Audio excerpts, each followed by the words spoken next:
अलिकति सांस्कृतिक हिसाबले थिचिएका छौँ तथ्यहरूमा अतिक्रमण भएको छ।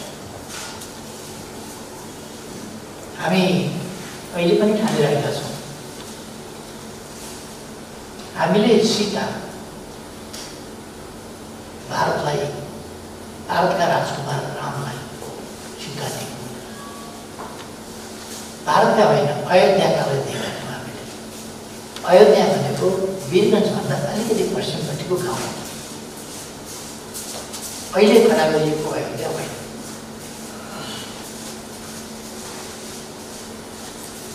अयोध्या भीषण विवाद छ। एक कार्यक्रमका बीच प्रधानमन्त्री केपी शर्मा ओलीले भगवान श्रीराम नेपालमा नै जन्मिएका हुन् भन्ने दावी गर्नुभयो। नेपाल भारत सम्बन्ध चिसिरहेका बेला प्रधानमन्त्रीबाट आएको यो अभिव्यक्तिले वास्तविकता पत्ता लगाउने उद्देश्यसहित हामी पर्साको ठोरी स्थित नेपाल भारतको सिमानामा पर्ने अयोध्यापुरी भन्ने ठाउँमा पुग्यौँ। प्रधानमन्त्रीको अभिव्यक्ति पश्चात यस क्षेत्रमा रहेका स्थानीयवासीहरूले उत्साहित हुँदै यस क्षेत्रको पूजाआजा गरेका छन्। सम्माननीय प्रधानमन्त्रीको अभिव्यक्ति अगाडि नै यस क्षेत्रका स्थानीयले भगवान श्रीराम यसै क्षेत्रमा जन्मिएको भन्दै पहिलादेखि नै पूजा गर्ने गरेको पाइएको छ।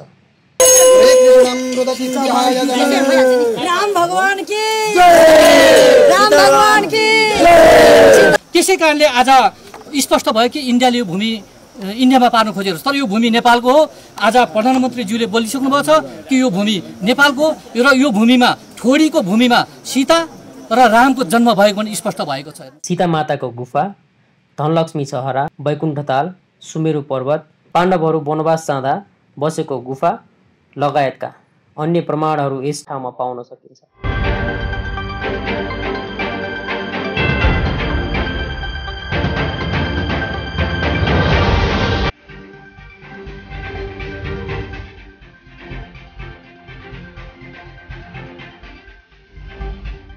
यिनै प्रमाणहरू मिडियामा प्रस्तुत हुँदै गर्दा भारतीय सीमा सुरक्षा बल एसएसबीले नेपाल भारतको सिमानामा पर्ने यस अयोध्यापुरी क्षेत्रका सीमा स्तम्भहरू रातारात उकलेर फालेका छन्।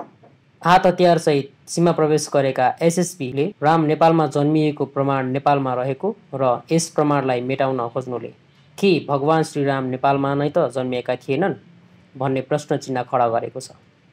भगवान श्रीराम नेपालमा जन्मिएका हुन् वा होइनन् भन्ने प्रश्न उठ्दै गर्दा हामी यसैसँग सम्बन्धित अर्को धार्मिक स्थल वाल्मीकि आश्रम क्षेत्रतिर लाग्यौँ।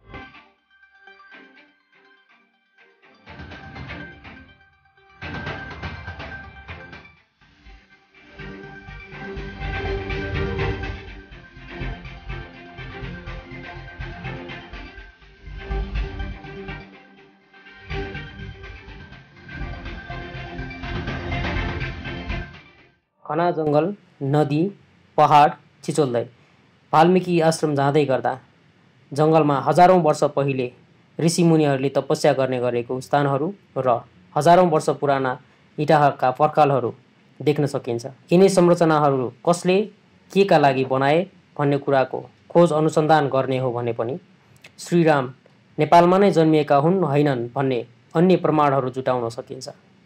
गर्भवती रहनुभएकी माता सीतालाई भगवान श्रीरामले वनवास यसै पवित्र भूमिमा पठाउनु भएको कुरा रामायणमा पनि उल्लेख गरिएको छ।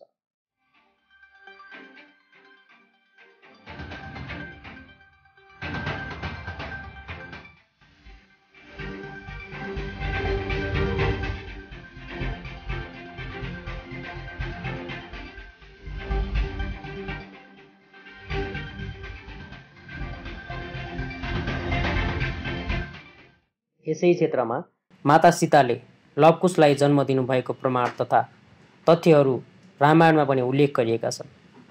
वाल्मीकि आश्रम क्षेत्रमा पुगेर हेर्दा ऐतिहासिक प्रमाणहरू विष्णुचक्र, माता सीताको सिलौटो, हवन कुण्ड, वाल्मीकि ऋषिको समाधि, लवकुश जन्मस्थल, सीतामाताले कन्दमूल खाएको स्थल, लवकुशको झुला लगायतका अन्य प्रमाणहरू फेला पार्न सकिन्छ।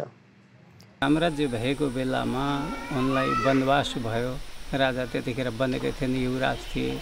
वनवास भयो। वनवास भएपछि सीताको हरण भयो लङ्कामा।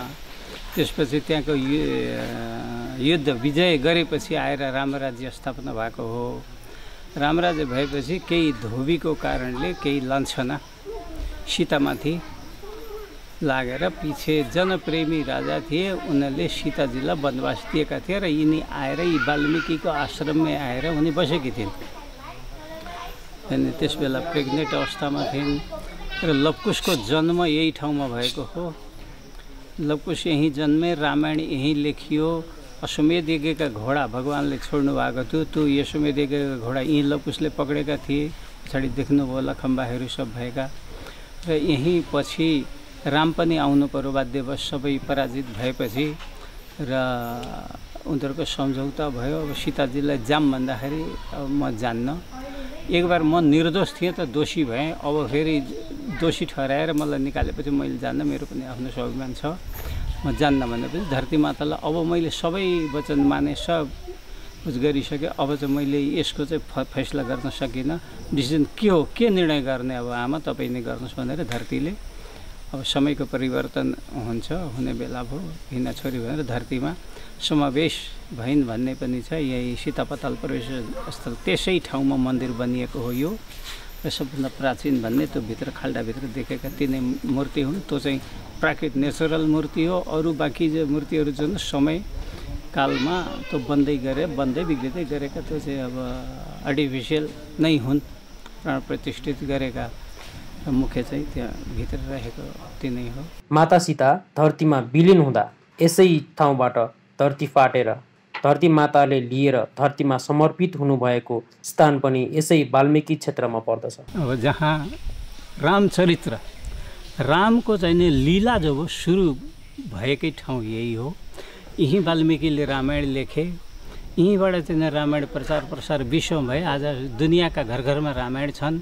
त रामायणको उत्पत्ति कहाँ भयो भन्दाखेरि त यही वाल्मिकी आश्रममा भएको र वाल्मिकीले नै पुष्टि गरेका हुन्। त्योभन्दा अरू के भन्नु छ र अयोध्याका धेरै अर्थ लाग्दछन्। अयोध्या युद्ध नहुने ठाउँ, युद्ध पूर्णविराम भएको ठाउँ र युद्ध भनेको कुरो उनीसँग कोही लड्नै नसक्ने, लडाकुको हिसाबले गए पनि जुन स्थितिले, यानि कि भगवान्सँग को लड्न सक्ने त्यस्तो स्थिति भने अयोध्या, योद्धा म छैन है, म समर्पित भन्ने ठाउँ हो यस्तो। भारत आफैमा भगवान श्रीराम कहाँ जन्मिनु भएको हो भन्ने प्रश्न नभई भारतका विभिन्न राज्यहरूमा नक्कली अयोध्या खडा गरेको भारत नेपालको दाबी सत्य हुने कुराले गर्दा सशङ्कित भएको देखिन्छ। यिनै प्रमाणहरूलाई आधार मानेर खोज र अनुसन्धान गर्ने हो भने भगवान श्रीराम नेपालमा जन्मिएका हुन् या होइनन् भन्ने कुरा प्रष्ट हुने देखिन्छ।